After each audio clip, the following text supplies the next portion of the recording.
ನಮಸ್ಕಾರ ಸ್ನೇಹಿತರೆ, ಇವತ್ತಿನ ವಿಡಿಯೋದಲ್ಲಿ ನಮ್ಮ ಹಳ್ಳಿ ಪದ್ಧತಿಯಲ್ಲಿ ಏಲಕ್ಕಿ ಬೆಳೆಯನ್ನು ಹೇಗೆ ಬೆಳೆಸಬಹುದು ಅನ್ನೋದನ್ನು ಸಂಪೂರ್ಣವಾಗಿ ನೋಡೋಣ. ಮುಖ್ಯವಾಗಿ ಏಲಕ್ಕಿ ಬೀಜಕ್ಕೆ ಬೂದಿ ಕಲಸಿ ಬಿತ್ತನೆ ಮಾಡುವ ವಿಧಾನ, ಬೀಜದಿಂದ ಸಸಿ ತಯಾರಿಸುವುದು, ನಂತರ ಗಿಡ ನೆಡುವುದು, ಗಿಡಕ್ಕೆ ಗೊಬ್ಬರ ಮತ್ತು ನೀರು ಕೊಡುವ ವಿಧಾನ, ಹೂ ಮತ್ತು ಕಾಯಿ ಚೆನ್ನಾಗಿ ಬರಲು ಮಾಡಬೇಕಾದ ಕೆಲಸಗಳು ಎಲ್ಲವನ್ನು ಹಂತ ಹಂತವಾಗಿ ತಿಳಿಸಿಕೊಡ್ತೀನಿ. ಹಾಗಾದರೆ ವಿಡಿಯೋವನ್ನು ಕೊನೆಯವರೆಗೂ ನೋಡಿ. ಸ್ನೇಹಿತರೆ, ಏಲಕ್ಕಿ ಒಂದು ತುಂಬ ಬೆಲೆ ಬಾಳುವ ಮಸಾಲೆ ಬೆಳೆ. ಅಡುಗೆಯಲ್ಲಿ ಸುಗಂಧಕ್ಕಾಗಿ ಬಳಸುವ ಈ ಏಲಕ್ಕಿಗೆ ಮಾರುಕಟ್ಟೆಯಲ್ಲಿ ಯಾವಾಗಲೂ ಬೇಡಿಕೆ ಇರುತ್ತದೆ. ಮಲೆನಾಡು ಭಾಗದಲ್ಲಿ ಈ ಬೆಳೆ ತುಂಬ ಚೆನ್ನಾಗಿ ಬರುತ್ತೆ.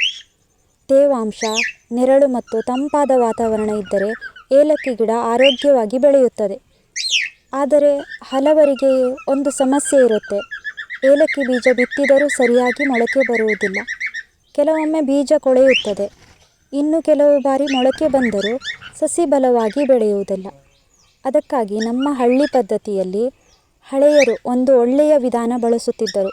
ಅದೇ ಎಂದರೆ ಏಲಕ್ಕಿ ಬೀಜಕ್ಕೆ ಒಲೆ ಬೂದಿ ಕಲಸಿ ಬಿತ್ತನೆ ಮಾಡುವುದು. ಈ ವಿಧಾನ ತುಂಬ ಸರಳ, ಆದರೆ ಸರಿಯಾಗಿ ಮಾಡಿದರೆ ಬೀಜಕ್ಕೆ ರಕ್ಷಣೆ ಸಿಗುತ್ತದೆ ಮತ್ತು ಮೊಳಕೆ ಚೆನ್ನಾಗಿ ಬರುತ್ತದೆ. ಮೊದಲು ಬೀಜ ಆಯ್ಕೆ ಮಾಡುವುದನ್ನು ನೋಡೋಣ. ಯಾವಾಗಲೂ ಆರೋಗ್ಯಕರ ಮತ್ತು ಪಕ್ವವಾದ ಏಲಕ್ಕಿ ಕಾಯಿಯನ್ನು ಆಯ್ಕೆ ಮಾಡಬೇಕು. ದೊಡ್ಡ ಗಾತ್ರದ ಮತ್ತು ಹಸಿರು ಬಣ್ಣದ ಕಾಯಿಗಳು ಉತ್ತಮವಾಗಿರಬೇಕು, ಹಣ್ಣಾಗಿರಬೇಕು. ರೋಗ ಬಿದ್ದ ಅಥವಾ ಒಣಗಿದ ಕಾಯಿಯನ್ನು ಬಳಸಬಾರದು. ಈಗ ಏಲಕ್ಕಿಯನ್ನು ನಿಧಾನವಾಗಿ ಒಡೆದು ಅದರೊಳಗಿನ ಬೀಜವನ್ನು ತೆಗೆದುಕೊಳ್ಳಿ. ಬೀಜ ತೆಗೆದ ನಂತರ ಸ್ವಲ್ಪ ಸಮಯದಲ್ಲಿ ನೆರಳಿನಲ್ಲಿ ಒಣಗಿಸಬೇಕು. ನೇರ ಬಿಸಿಲಿಗೆ ಹಾಕಬಾರ್ದು. ಇದಾದ ನಂತರ ಮುಖ್ಯವಾದ ಹಂತ ಬರುತ್ತದೆ, ಅದೇ ಎಂದರೆ ಒಲೆ ಬೂದಿಯನ್ನು ಕಲಸುವುದು. ಸ್ನೇಹಿತರೆ, ಮರದ ಒಲೆ ಬೂದಿ ಅಥವಾ ಅಡಿಗೆ ಮನೆಯಲ್ಲಿ ಸ್ವಚ್ಛ ಬೂದಿಯನ್ನು ತೆಗೆದುಕೊಳ್ಳಬೇಕು.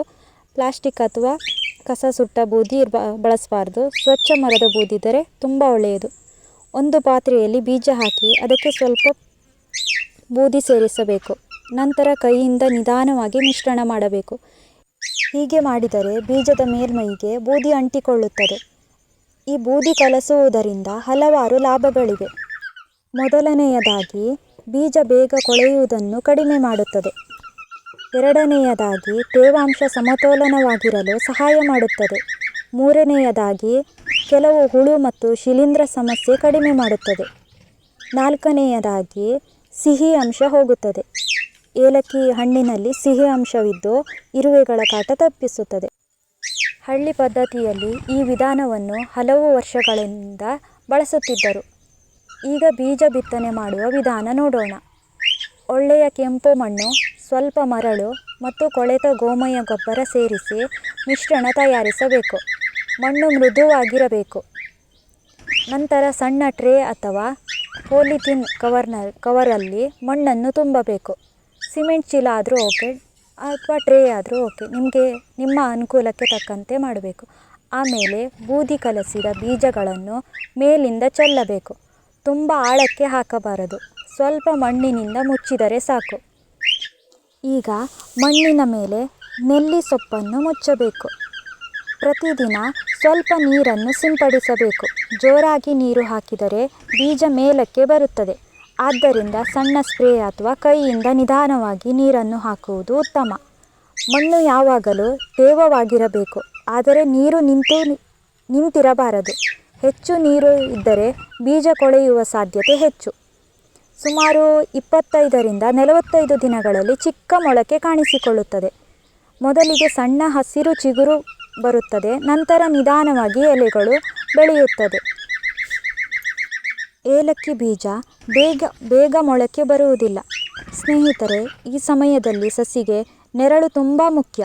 ನೇರ ಬಿಸಿಲು ಬಿದ್ದರೆ ಸಸಿ ಒಣಗಬಹುದು. ಆದ್ದರಿಂದ ತೆಂಗು, ಅಡಿಕೆ ಅಥವಾ ಶೇಡ್ ನೆಟ್ ಕೆಳಗೆ ಇಡುವುದು ಉತ್ತಮ. ಸಸಿ ಸುಮಾರು 4ರಿಂದ 5 ಎಲೆ ಬಂದ ನಂತರ ದೊಡ್ಡ ಕವರ್ ಅಥವಾ ಹೊಲಕ್ಕೆ ಸ್ಥಳಾಂತರಿಸಬಹುದು.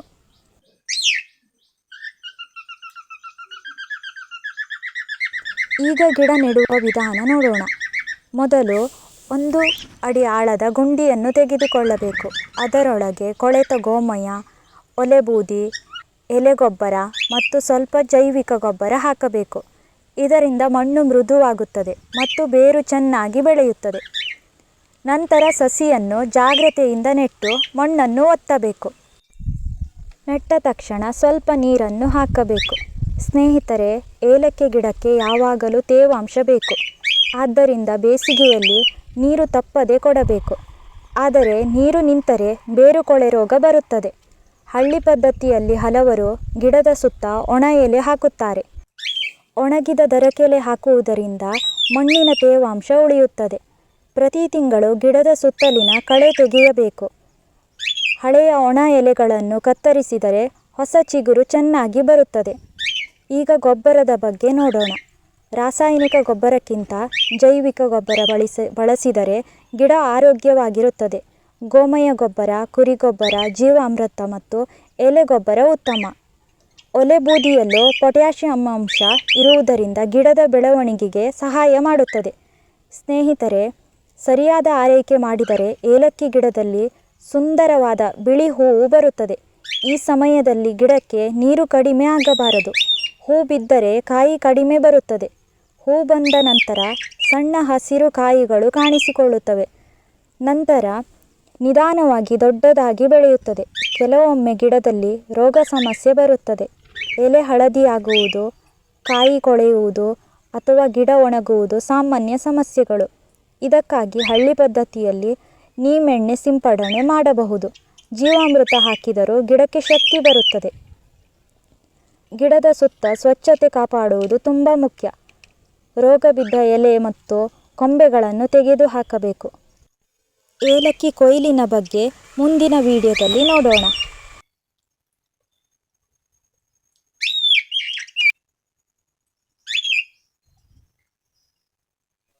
ಸ್ನೇಹಿತರೆ, ಏಲಕ್ಕಿ ಬೆಳೆ ಸ್ವಲ್ಪ ತಾಳ್ಮೆ ಬೇಕಾದ ಬೆಳೆ.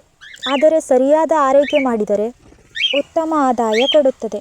ಮನೆಯ ಕೈತೋಟದಲ್ಲೂ ಕೆಲವು ಗಿಡ ಬೆಳೆಸಿದರೆ ಸ್ವಂತ ಬಳಕೆಗೆ ಸಾಕಾಗುತ್ತದೆ. ಮುಖ್ಯವಾಗಿ ಬೀಜಕ್ಕೆ ಬೂದಿ ಕಲಸಿ ಬಿತ್ತನೆ ಮಾಡುವ ಹಳ್ಳಿ ವಿಧಾನ ತುಂಬ ಉಪಯುಕ್ತ. ಇದರಿಂದ ಬೀಜ ರಕ್ಷಣೆಯಾಗುತ್ತದೆ ಮತ್ತು ಮೊಳಕೆ ಉತ್ತಮವಾಗಿ ಬರುತ್ತದೆ. ಈ ಮಾಹಿತಿ ನಿಮಗೆ ಉಪಯೋಗವಾದರೆ ವಿಡಿಯೋಗೆ ಒಂದು ಲೈಕ್ ಮಾಡಿ. ಇನ್ನು ಇಂತಹ ಹಳ್ಳಿ ಕೃಷಿ, ಕೈತೋಟ, ನೈಸರ್ಗಿಕ ಬೆಳೆಗಳ ವಿಡಿಯೋ ನೋಡಬೇಕಾದರೆ ನಮ್ಮ ಯೂಟ್ಯೂಬ್ ಚಾನಲ್ ಹಳ್ಳಿ ಮನೆ ಕೈತೋಟ ಅನ್ನು ಸಬ್ಸ್ಕ್ರೈಬ್ ಮಾಡಿ. ಬೆಲ್ ಐಕಾನ್ ಒತ್ತಿ ಎಲ್ಲ ನೋಟಿಫಿಕೇಷನ್ ಆನ್ ಮಾಡಿಕೊಳ್ಳಿ. ನಿಮಗೆ ಏಲಕ್ಕಿ ಬೆಳೆ ಬಗ್ಗೆ ಪ್ರಶ್ನೆ ಇದ್ದರೆ ಕಮೆಂಟ್ ಮಾಡಿ. ಧನ್ಯವಾದಗಳು ಸ್ನೇಹಿತರೆ. ಮತ್ತೊಂದು ಉಪಯುಕ್ತ ವಿಡಿಯೋದಲ್ಲಿ ಮತ್ತೆ ಭೇಟಿಯಾಗೋಣ.